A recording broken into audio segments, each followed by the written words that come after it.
자, 이 시간에는 이 도박 중독에서 좀 얘기할게요. 우리가 마약 중독에 대해서는 좀 사람들이 일반적으로 많이 심각한 건 아는데, 이 도박 중독도 그에 못지않아요. 특히 청소년들 도박 굉장히 심해요. 왜 심하냐? 그 스마트폰에서 도박할 수 있는 그런 그 콘텐츠가 굉장히 많습니다. 그러니까 그걸 하다 보니까 아이들이, 그러니까 이 도박은 대체로 보니까 이 청소년 때 중독이 되면 평생 가요. 못 끊어, 진짜. 그러니까 마약하고 도박하고는 거의 같은 페이스예요.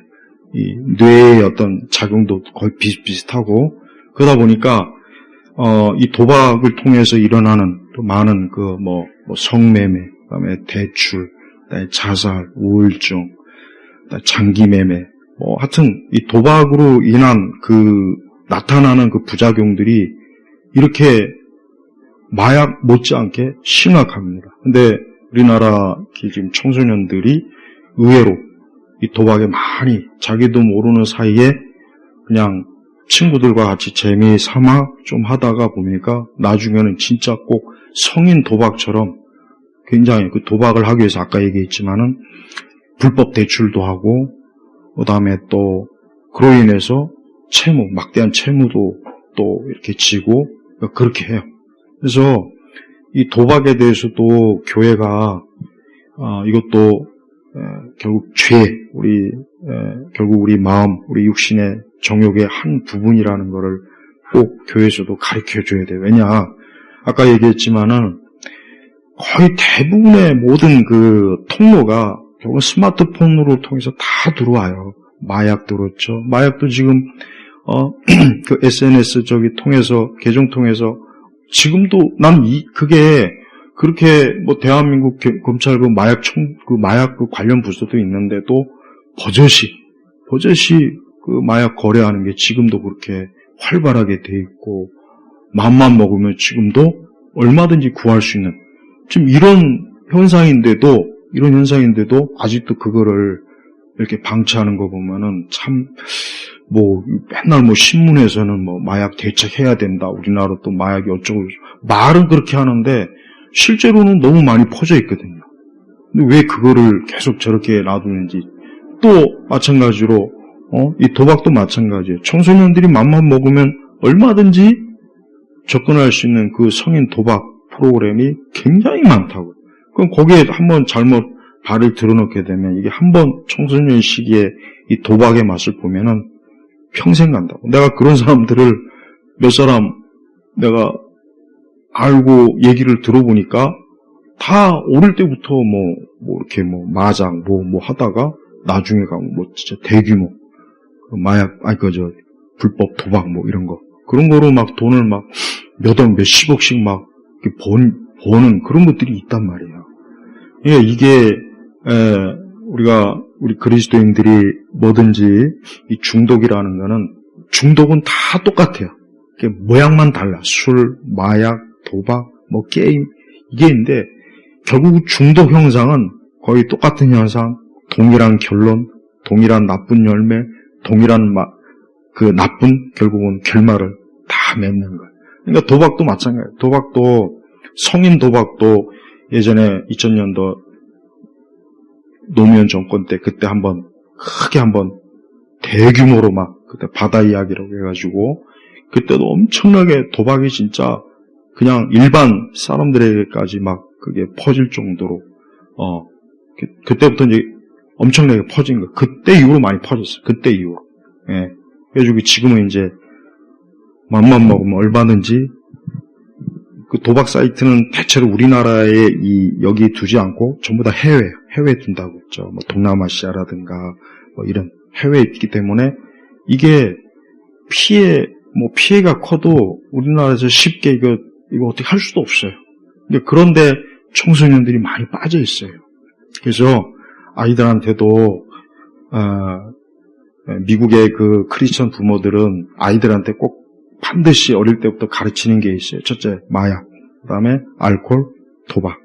이 세 가지는 너희들이 평생 절대 이 세 가지에 대해서는 너희가 정말 주의해야 된다. 그렇지 않으면 너희들이 앞으로 인생을 살아가는 데서 엄청난 해를 입는다라는 것을 이 크리스천 부모들은 꼭 가르쳐요. 그 교회에서 가르쳐 사실. 교회 프로그램도 있어요. 미국에 있는 좀 보수적인 교회들은 웬만한 데는. 왜 가르치느냐? 그게 실제적으로 너무나 많은 해를 주기 때문에 그거를 미리 방지, 교육하는 차원에서 교회에서도 프로그램으로 그 운영하는 데가 꽤 많이 있어요. 근데 우리나라는 사실 뭐 그런 걸 엄밀하게 해서 그런 걸 막 하는 교회는 거의 없어요. 없는데, 예, 이제 앞으로는 이제 아마 모르겠어요. 앞으로는 이제 마약 같은 거 꼭 해야 될 거야. 마약 같은 경우는 이제 조금 더 지나면은 이제 아이들이 마약을 했다는 얘기가 이제 곳곳에서 교회 안에서도 이제 들려올 거예요. 멀지 않았어요. 들려올 거고. 도박도 뭐 뻔하죠. 도박은 청소년 때는 잠복기예요. 청소년 때 잠복기고 이제 성인이 되면 이제 그때부터 나타나는 거예요. 성인이 되면 이제 도박이 하나의 자기 인생의 사업이 돼버려요. 사업이 돼버린다. 그러니까 도박으로 그냥 평생 자기 먹고 사는 거예요. 그래서 다른 사람 끌어들이고 이 사람 도박 뭐 연결해가지고 판도 벌리고 막 아주 뭐 필리핀에도 원정도 가고 다 그 끈앞풀이 다 이렇게 연결이 되더라고요. 그래서 우리 자녀들, 우리가 뭐 지금 우리가 뭐 성인 우리가 뭐 도박에 빠질 리 있겠습니까? 물론 잘못하면 또 빠질 수도 있겠지만은 우리 자녀들한테 우리가 인생을 살면서 지금 우리나라 같은 경우는 이제 옛날하고 이제 틀려요. 이제 아이들이 자기가 원하면 별 세계를 다 찾을 수 있고 접할 수 있는 세계라고요. 어딜 통해서? 이 스마트폰을 통해서 얼마든지. 그러니까 이제 더 이상 내가 자랄 때 세상하고 지금하고 뭐 별 다를 게 있겠나? 그런 생각하면 안 되는 거예요. 그런 생각하면 안 되고, 지금은 훨씬 더 우리가 어린아이들이나 청소년들이 죄를 지을 수 있는 루트가 훨씬 더 개방화되어 있고 쉽고 얼마든지 접근할 수 있는 그런 세상이라는 걸 우리가 잘 알아야 돼요. 왜냐하면 많은 크리스찬 부모들이 성경의 말씀대로 이 세대 아들보다 좀 약간 뭐랄까 세상에 대해서 좀 무지한 경우가 많아요. 그러니까 너무 뭐 교회에서 이제 좋은 것만 보니까 세상도 아름답겠지. 아마 그렇게 봐서 그런 건지 아니면 이것도 저것도 관심 없어서 그냥 생각이 없는 건지는 모르겠지만은 우리는 이 바깥 세상, 우리가 신화의 영역 바깥은 정말 약육강식이고 우리의 영혼을 갉아먹고 파멸시키고 파탄내는 세계라는 인식을 정말 가지고 있어야 돼. 그렇지 않으면은 너무 순진하게 우리가 뭐 별거 있겠나? 우리가 뭐 기도하면 되지. 이렇게로만 여긴다면 그게 사실은 그렇게 썩 주님의 말씀처럼 뱀처럼 지혜로운 건 아니에요. 그러니까 뱀처럼 지혜롭다는 것은 우리가 어때요?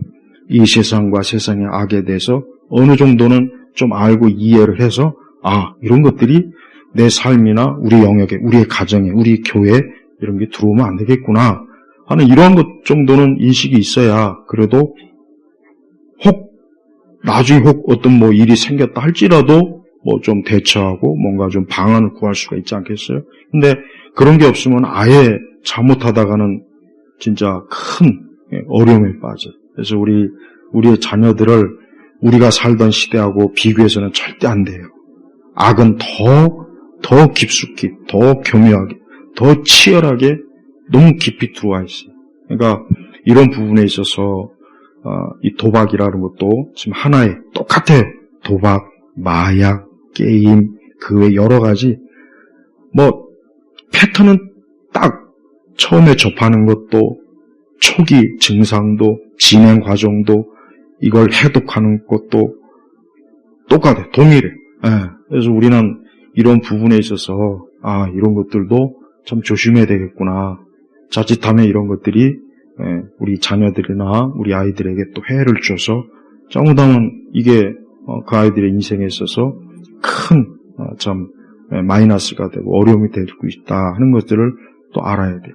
성인 중독에 대해서는 그래도 많이 그것을 다루는 기관도 있고 있지만 청소년들 같은 경우는 별로 없어요. 청소년들 같은 경우는 청소년 도박을 관련해서 다루는 기관도 역시 우리나라에는 거의 없어요. 거의 없다시피 해요. 일반 사설 뭐 약간 요런 데나 그냥 아마추어식으로 하는 데만 있지 정말 전문적으로 하는 데는 거의 없다고요. 그러니까 그만큼 이런 일들이 많이 발생하는 데 비해서 이와 같은 것들을 다뤄주는 기관은 거의 없다고. 그 교회에서도 이런 것들을 이렇게 뭐 크게 뭐 중요시 여기지 않아.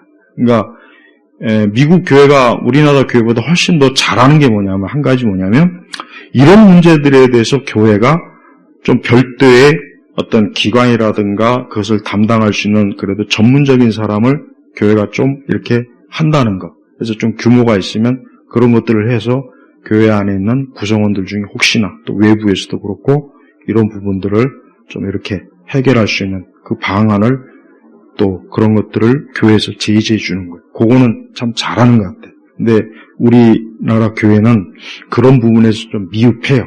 물론 어떤 큰 대형 교회는 뭐 그런 부분도 좀 있긴 하지만 그것조차도 그렇게 더 전문적이지는 않더라고요. 그래서 다만 이제 이런 얘기를 하는 거는 이 도박 중독도 마약 중독이나 알코올 중독 못지않게 굉장히 심각하구나. 그리고 이것이 청소년에게도 굉장히 깊이 스며들어 와서 청소년들 중에 한 적어도 8, 9%는 이 도박에 그 아이들은 이제 평생 가요. 평생 갑니다. 그때 붙잡아 주지 못하면 그게 진짜 죽을 때까지 가는 거예요. 죽을 때까지 가요. 그래서 여러분 도박은 이 팔다리가 잘려도 안 되잖아요. 오죽하면은 그만큼 지독하다는 거예요. 그래서 아이들이 그런 거 접하지 않게 하려면은 어릴 때 아이들이 철저하게 우리의 자녀들을 자꾸 요즘은 아이들한테 자율성을 준다는 명목으로 부모님들이 자녀들을 방치하는 경우가 많은데 그건 절대 잘못된 거예요. 그건 성경적으로도 맞지 않아요. 부모는 자녀들에 대해서 철저히 간섭해야 돼요. 간섭해야 돼. 적어도 그 아이가 성인이 될 때까지는 간섭해서 적어도 이 아이가 성인이 될 때까지는 부모가 가지고 있는 올바른 지도와 교육과 생활 방식을 딱 접하게 해야 그 아이가 평생 인생을 살아나가면서 그게 하나의 토대가 되는 거예요. 근데 어릴 적부터 유치원에서부터 그 자율성이라는 게 있어요. 그 유치원에서 하는 그 프로그램들이 있다고요. 보니까 유명한 이탈리아의 교육자가 만든 그런 프로그램들이 있어요. 보면은 아이들한테 자율성, 너희들 스스로 배우고 스스로 가치를 깨닫고 스스로 하라. 누가 너희들에게 가르쳐주지 것이 아니라 너희가 스스로. 그러니까 아이들 안에 그런 능력과 아이들 스스로가 그런 재능이 있기 때문에 선생님들이나 부모가 간섭할 필요 없다. 이런 교육이 이미 벌써 오래전부터 유치원에서부터 시행이 되고 있어요. 그런 것들을 아이들이 배우면은 조금 더 크면 왜 엄마 아빠가 왜 내 인생에 이렇게 끼어드냐. 벌써 청소년 시기부터 그런 반발심이 생겨요. 벌써. 근데 그거를 당연하게 여겨, 어른들은. 저만한 땐 다 저런 거야. 그게 아니죠. 그런 현상이 나오면 안 되지. 잘못된 거지. 오히려 부모가 단호히 아이들이 청소년 시기 때 간섭을 하고, 제재를 하고, 책망을 하고, 통제를 하는 게 이게 당연한 거예요. 외국의 유럽이든지 미국이든지 서구권에서 중산층 이상의 사람들은 절대로 자녀들을 방치하는 경우가 없어요. 없습니다. 거의 없어요. 철저하게 부모가 통제하고 사립학교 보내서 학교에서 통제하게 만들어요. 왜? 앞으로 그 아이들은 이 사회에서 어느 정도의 지위와 어느 정도의 경제적인 그런 것들을 이 아이들이 물려받아야 되고 이 아이들이 누려야 되기 때문에 당연히 부모는 그 아이들이 거기에 맞게 교육을 시키는 거예요. 그렇지 않고 방치시켜놓으면 어떻게 돼요? 부모가 아무리 좋은 유산을 남겨놓고 좋은 거 이루어도 자녀 때 가면 다 잃어버리는 거라고요. 그러니까 부를 세속하는 방식이 그렇다는 거예요. 부를 생속하는 방식, 엘리트 세속 방식이 그렇다는 거예요. 그렇다는 거. 근데 내가 지금 얘기하는 것은 우리가 그걸 얘기하자는 게 아니라 우리의 신앙과 믿음 안에서 우리 아이들에게 우리의 신앙과 유산을 잘 물려주는 차원에서 우리는 아이들에게 철저하게 이런 부분도 아이들이 철저하게 간섭하고 통제하고 해서 적어도 그 아이가 성인이 될 때쯤은 이제 부모와 거의 비슷한 같은 생각을 가지고 있어야 된다는 얘기예요. 그리스도인은. 근데 그리스도인이 그런 걸 안 하고 그냥 방치를 했다. 그냥 교회에다 맡겨놓고 우리가 알아서 하니까 우리가 새벽기도 나오니까 별일 없겠지. 그거는 생각은 너무 순진하고 잘못된 생각이고 그것 때문에 얼마나 많은 그 부모님들이 자녀들의 신앙이 이어지지 않아서 참 고통받는 일들이 많이 있어요. 그래서 이 도박 중독도 청소년 때 나타나는 심각한 하나의 중독 현상이라는 걸 알고, 아, 이런 게 있구나. 청소년들에게 이것도 역시 심각한 문제가 되는구나 하는 것들을 이제 알아서 이런 데 빠져 있는 아이들이 정신적으로나 경제적으로나 신체적으로나 여러 가지로 많은 고통을 받아요. 그런데 비일비재합니다. 굉장히 심각해요. 여기서 제가 뭐 여러 가지서 살인 얘기 안 하겠지만 시간 부족해서 심각합니다. 정말 아주 정말 그냥 집안이 풍지박산이 될 뻔해요. 아이가 그래 버리면. 그래서 우리가 그리스도 예수 안에서 새로운 피조물이 되기까지는 그런 것들이 항상 우리 자신과 이 세상은 언제든지 우리의 자녀들과 우리의 가까운 사람들에게 영향을 미친다는 거, 그걸 꼭 잘 좀 기억해 주시기 바랍니다. 하나님 아버지 감사합니다.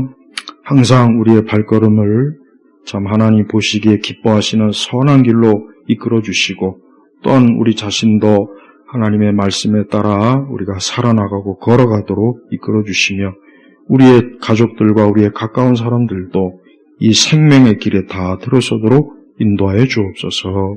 감사하며 우리 주 예수 그리스도의 이름으로 기도 올렸습니다. 아멘.